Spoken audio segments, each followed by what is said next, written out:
तो राज परिवार के हैं सर, तो आप डायरेक्ट तलवार तो चलाएंगे नहीं। तो ऐसा तो नहीं कि इधर से भेज के थोड़ा भैया टाइट कर दो कर तो डर के अब तो कुछ बोल ही नहीं रहे हैं आपके विरोध में वो। नहीं, मेरा और जो विरोध किया सर वो सब ईडी के रडार पे आ गए।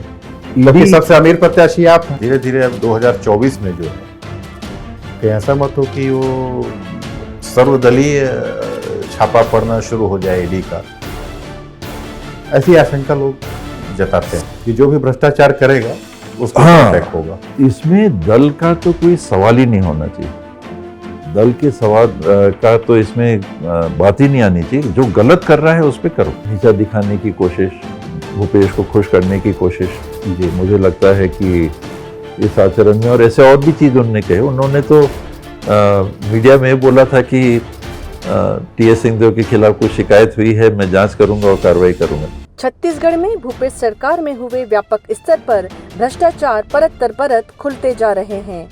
छत्तीसगढ़ में सबसे चौंकाने वाली बात यह है कि टीएस सिंहदेव के धुर विरोधी खेमे के कद्दावर लोग जिस तरह से केंद्रीय जांच एजेंसी के दायरे में फंसे हैं, उसके भी कई मायने निकाले जा रहे हैं।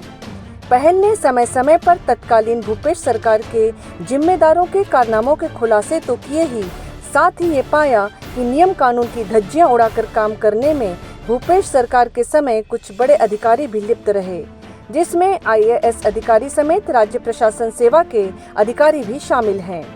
फरवरी के शुरुआत में ही पहल के संपादक आलोक शुक्ल ने वरिष्ठ आईएएस संजीव कुमार झा के बारे में जो खुलासा किया था, वो अब अक्षरशः सही साबित हो रहा है। सिंहदेव ने जब इस सवाल पर कई अर्थ निकलने वाले बयान पहल को बेबाक बातचीत में दिए, वो बहुत महत्वपूर्ण हैं।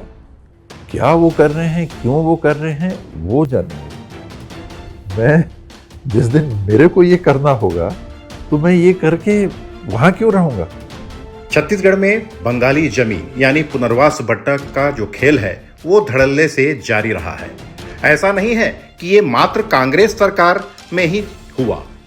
इसकी धड़ल्ले से अवैध तरीके से खरीदी बिक्री भूमाफियाओं को लाभ पहुंचाने के लिए भाजपा सरकार के समय से ही अनवरत जारी है, जो कांग्रेस सरकार में भी सिर चढ़कर बोली। आलम ये कि जो कांग्रेस सरकार में 4 जिलों के कलेक्टर रह चुके थे संजीव कुमार झा, जो कि वरिष्ठ आईएएस हैं, उनके बारे में हमने खुलासा 4 फरवरी को किया था कि वो इस मामले में जांच के दायरे में आ चुके हैं। केंद्रीय एजेंसियों तक ये खबर लगातार पहुंच रही थी कि एक कलेक्टर के द्वारा किस तरीके से पुनर्वास पट्टे की जमीन को भूमाफियाओं को लाभ लेकर, एक मोटी रकम लेकर उन्हें दिया गया और उनके नाम पर नामांतरित किया गया। इसके पूरे प्रमाण पहल के पास मौजूद हैं। अब देखना यह है कि जो बंगाली जमीन यानी जो पुनर्वास पट्टे की जमीन जो बंगाली शरणार्थियों को मिली थी, उस पे जो जमकर खेल हुआ, उस पे कई सफेद पोशों के भी नाम हैं। तो क्या तत्कालीन भाजपा सरकार इस पर कार्रवाई करेगी? वहीं एक सवाल ये भी उठता है कि इस पे भाजपा और कांग्रेस दोनों ही दलों के नेताओं ने मलाई खाने में कोई कमी नहीं रखी। क्या व्यापारी, क्या नेता, क्या राजनेता, क्या अधिकारी, यदि इसकी तलाश की जाए और खोजबीन की जाए तो बात निकलेगी तो बहुत दूर तलक जाएगी। ईडी दिल्ली में भी ऑफिस, मुंबई में भी ऑफिस। मुंबई में तो आपका पहले से आना जाना है। कई लोग तो अब इतना डर गए हैं सर कि वो आपके विरुद्ध बयानबाजी अब नहीं कर रहे हैं। जैसे अमरजीत भगत, बृहस्पति सिंह बड़े अमर्यादित होकर आपके विरुद्ध बोले। आपने ताकीद भी किया कि एक लक्ष्मण रेखा होनी चाहिए। तो लक्ष्मण रेखा सर, आप बोलते हैं ना कि गुस्सा तो आता है, तो राज परिवार के हैं सर, तो आप डायरेक्ट तलवार तो चलाएंगे नहीं। तो कोई ऐसा तो नहीं कि इधर से भेज के थोड़ा भैया टाइट कर दो करके कुछ तो संबंध होंगे सर आपके ईडी। मैं ये सब काम करता ही नहीं। वही शायद मेरी कमी हो, या आज के युग में सफलता हासिल नहीं करने की कारणों में एक कारण है। लेकिन सफलता तो हासिल हो गई ना सर, वो तो डर के अब तो कुछ बोल ही नहीं रहे हैं आपके विरोध में वो। नहीं, मेरा दूसरे और जो विरोध किया सर वो सब ईडी के रडार पे आ गए। जबकि सबसे अमीर प्रत्याशी आप हैं। ईडी चला रहा है जी, यानी उनके काम को देखरेख करता है केंद्र सरकार का वित्त विभाग, गृह विभाग, जी, ये उनका संचालन करता है जी। और जो उनका शीर्षस्थ नेतृत्व है, प्रधानमंत्री जी हो गए, प्रधानमंत्री कार्यालय हो गया, ये उनका देख रेख करते हैं। क्या वो कर रहे हैं, क्यों वो कर रहे हैं, वो जानेंगे। मैं जिस दिन मेरे को ये करना होगा तो मैं ये करके वहाँ क्यों रहूँगा। मेरे को अगर दूसरे पक्ष के साथ इतनी नज़दीकियाँ हैं कि मैं उनके तंत्र का इस्तेमाल कर सकता हूँ, तो मैं तो उन्हीं के साथ बैठ के कुछ ना कुछ बन जाता। जिज्ञासा तो होती है ना सर कि सबसे रिच आप हैं, सबसे अमीर प्रत्याशी आप हैं। सबसे गंदा चीज नहीं, सबसे अमीर प्रत्याशी आप हैं, डिक्लेयर आपके पास सीढ़ी नहीं पहुंच रही है। वो क्योंकि उनको मालूम है कि इनके पास जो वेल्थ दिखी हुई है वो गिरता हुआ पैलेस है, खंडर होता हुआ पैलेस है। आरआई के रिकॉर्ड में वो इतने करोड़ रुपया का है, आज 150 करोड़ रुपया का है, तो मेरे नाम तो 150 करोड़ लिखा जाएगा। क्या आप जानते हैं कि वो पैलेस की क्या स्थिति है? वो अपनी जगह है, लेकिन ये सही है जो है, लेकिन ये सही है कि जो कार्रवाई हो रही है तो कुछ तो पाए होंगे, तब तो घुस रहे हैं सर। इसमें ईडी का जो मामला है वो दूसरा है। आज की जो राजनीति है वो आप कांग्रेस के समय का देखिए। कांग्रेस के शासनकाल में शायद सुप्रीम कोर्ट ने एक टिप्पणी की थी, जजमेंट नहीं दिया था, एक टिप्पणी की थी कि ये पिंजरे में कैद तोता, सीबीआई या किसी संस्था को लेकर सीबीआई के लिए बोला था उन्होंने ऐसी टिप्पणी की थी। और उस समय जो हम लोगों ने उस हद तक होते हुए नहीं देखा, आज ईडी के माध्यम से विपक्षी दलों के साथ वो होते हुए देख रहे हैं।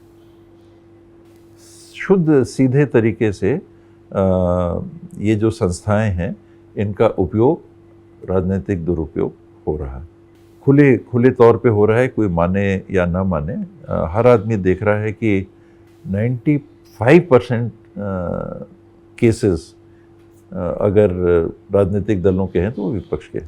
सर तो प्रमाण भी तो मिल रहे हैं सर, चैटिंग भी तो मिल रही है, पर कई प्रकार के सबूत भी तो आ रहे हैं। चोरी कौन नहीं कर रहा है, मेरे को आप ये बताओ। आप कर रहे हैं सर? कहीं ना कहीं मैं भी थोड़ी कर रहा हूँ। तो आपके पास क्यों कहीं ना कहीं मेरे पास भी, जिसको कहते हैं 1-2 रुपया 2 नंबर का होगा, मैं आपको गारंटी के साथ कह रहा हूँ। तो आपके पास क्यों नहीं आ रही? तो कौन है इस हिंदुस्तान में, अपवाद छोड़ दीजिए, जिसके पास कहीं ना कहीं कोई कमी ना निकले? कौन है? ऑपरेशन लोटस चलता है, हम आप जानते हैं क्या होता है उसमें। आज चुनाव हो रहे हैं, रोज लोगों के फ़ोन आ रहे हैं कि मेरे पास बाबा फ़ोन आया है कि इतना दे देंगे, इंडिपेंडेंट लड़ जाओ, कांग्रेस को हराना है, 8-10 लोगों को खड़ा करना है, तो भी खड़ा हो जाओ, इतनी गाड़ी दे देंगे। तो कहाँ से आ रहा है? हम लोग आंख बंद करके थोड़ा ना इस दुनिया में बैठे हुए हैं। व्यवहार करना अगर जानते हैं तो दुनिया में क्या हो रहा है इसको भी तो देख रहे हैं। खुली आंख से हम लोग देख रहे हैं कौन कौन क्या क्या कर रहा है, कौन कौन, कोई नहीं बचा हुआ है। और अगर ईडी दूसरी जगह नहीं जा रही है तो वो पक्षपात कर रही है, ये गलत हो रहा है। कुछ तो अब ये भी कह रहे हैं सर कि धीरे धीरे अब 2024 में जो है, कहीं ऐसा मत हो कि वो सर्वदलीय छापा पड़ना शुरू हो जाए ईडी का। ऐसी आशंका लोग जताते हैं कि जो भी भ्रष्टाचार करेगा उसको अटैक होगा। इसमें दल का तो कोई सवाल ही नहीं होना चाहिए, दल के सवाल का तो इसमें बात ही नहीं आनी चाहिए। जो गलत कर रहा है उस पर करो। और लोगों ने यही पूछा, मैंने कहा कुछ है तो क्यों नहीं करते हैं। भूपेश बघेल की जाने की संभावना है सर अंदर? XYZ कोई भी हो जी, दिल्ली से लेके गांव तक कोई भी हो, आप करिए। जैसे आपने नाम लिया, वो क्यों नीचा दिखाने की कोशिश, भूपेश को खुश करने की कोशिश जी, मुझे लगता है कि इस आचरण में, और ऐसे और भी चीज़ उन्होंने कहे। उन्होंने तो मीडिया में बोला था कि TS सिंहदेव के खिलाफ कुछ शिकायत हुई है, मैं जांच करूंगा और कार्रवाई करूंगा। मैं मंत्री, प्रोटोकॉल में वो एक सिर्फ कलेक्टर जी, और कैबिनेट के मंत्री के संदर्भ में मीडिया को बोल रहे हैं कि मैं इनके ऊपर कार्रवाई करूंगा। तो कुछ विशेष उद्देश्य उनके मन में थे।